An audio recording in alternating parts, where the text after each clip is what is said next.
विविध भारती पुणे ठळक बातम्या. गुजरातमधील राजकोट इथं अखिल भारतीय वैद्यकीय विज्ञान संस्था अर्थात एम्सचा पायाभरणी समारंभ पंतप्रधान नरेंद्र मोदी यांच्या हस्ते आज सकाळी 11 वाजता दूरदृश्य प्रणालीच्या माध्यमातून पार पडला. यावेळी बोलताना मोदी म्हणाले की गुजरातच्या वैद्यकीय पायाभूत सुविधांना बळ देण्याचं काम ही संस्था करेल. हे वर्ष संपूर्ण जगाच्या स्वास्थ्यासाठी आव्हानात्मक होतं. राजकोट इथलं एम्स वैद्यकीय पायाभूत सुविधांना सशक्त करेल. शिक्षण आणि उपचार याव्यतिरिक्त अनेक लोकांना प्रत्यक्ष आणि अप्रत्यक्ष रोजगार मिळेल. यावेळी बोलताना गुजरातचे मुख्यमंत्री विजय रुपाणी म्हणाले की आजचा दिवस गुजरातसाठी खूप महत्वाचा आहे. हा प्रकल्प 2022 पर्यंत पूर्ण होईल असा अंदाज आहे.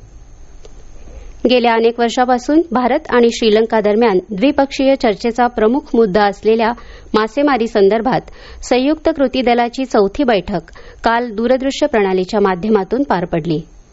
यावर्षी 26 सप्टेंबर रोजी पंतप्रधान नरेंद्र मोदी आणि त्यांचे श्रीलंकेचे समपदस्थ महिंदा राजपक्षा यांच्या दरम्यान बैठक झाली. त्यावेळी या मुद्द्यावर नियमित चर्चा करून प्रश्न सोडवण्याबाबत मान्यता देण्यात आली होती. या बैठकीला मत्स्य विभागाचे सचिव डॉ. राजीव रंजन उपस्थित होते.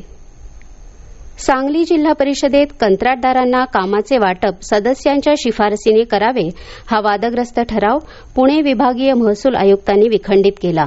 त्यामुळे जिल्हा परिषद बरखास्त करण्याची कारवाई आता मागे पडली आहे. उत्तर प्रदेश रेल्वे प्रशासन पर्वतांवरील हिमवृष्टी बघण्यासाठी नवीन वर्षात 1 ते 31 तारखादरम्यान विशेष रेल्वे गाड्या सुरू करणार आहे. या गाड्या चंदीगड आणि जम्मूपर्यंत जातील. या होत्या आतापर्यंतच्या ठळक बातम्या.